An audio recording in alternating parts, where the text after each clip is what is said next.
Yeah, Matt came up to me a couple of years ago at the Annapolis Boat Show.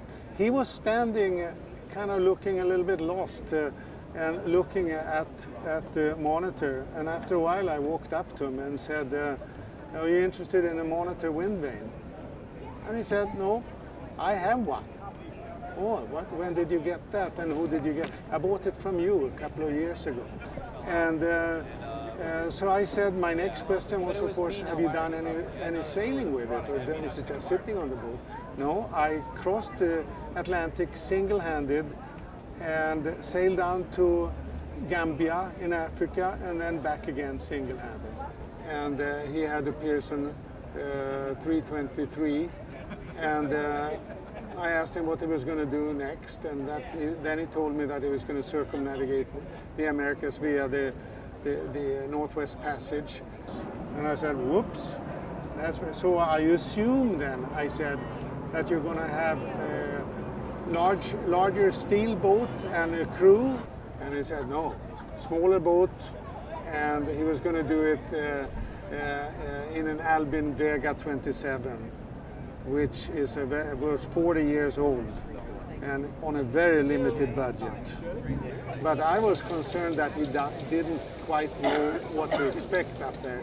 And I had friends that had just done the passage in a big steel boat with a crew, and now he was going to do it single-handed in a small plastic boat. This is something that I would never even think of. And I think people that know a lot about sailing, the more experienced they are, the more crazy they think it is to try something like this. But he did it. You cannot sit and steer a boat if you're single-handed. You have to have some help.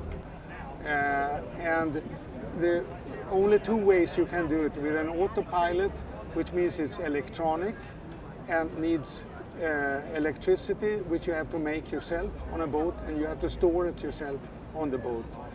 Windvane is a very green machine, actually, because it's only wind and water operated. There is nothing electronic on it, and it works with wind power and water power, the speed through the water.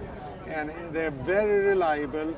It's kind of low-tech, high-tech, because it's more to it than meets the eye.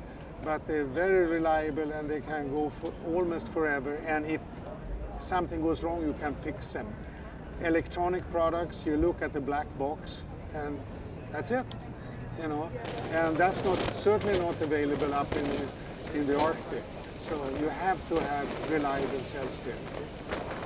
Matt now has 50,000 miles on it, and I was overlooking at it on the boat which he has at the show here. And the monitor basically looks new. You have an air vane up in the air that you can rotate. So so the counterweight to the air vane is into the wind. And then, so if it stands straight up, that means you're on course, because there's equal amount of wind around it. When the boat goes off course, the wind will push it down. We have a transmission in it that goes down to a water paddle in the water. And that paddle doesn't steer the boat, but it provides the power. The water flow will push it to the side. And when it's pushed to the side, you transform those forces into the main rudder. So it's the main rudder that's steering the boat, but the air vane up in the air is the brain, and the water paddle in the water is the muscle, the motor.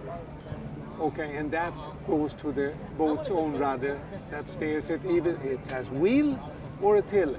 And it actually teaches people how to sail very well. I've heard that more times. And let out the mainsail. You don't have balance here. It will tell you that, because if the vane is doing this all the time, it should be up here, smooth like this. Then it will actually teach people how to sail quite well. I was really impressed at how positive his outlook was.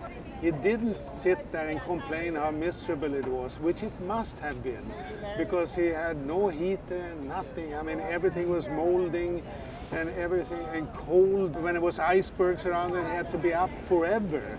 And he thought it was cool.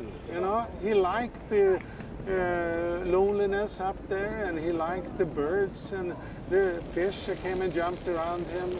His outlook was fantastic. I think that Matt sailed into the record books, and he's going to stand for a long time, because when he told me that he had a smaller boat and a 27-foot Albin Vega that was a plastic fantastic that was 40 years old, you know, that is really something that blew my mind.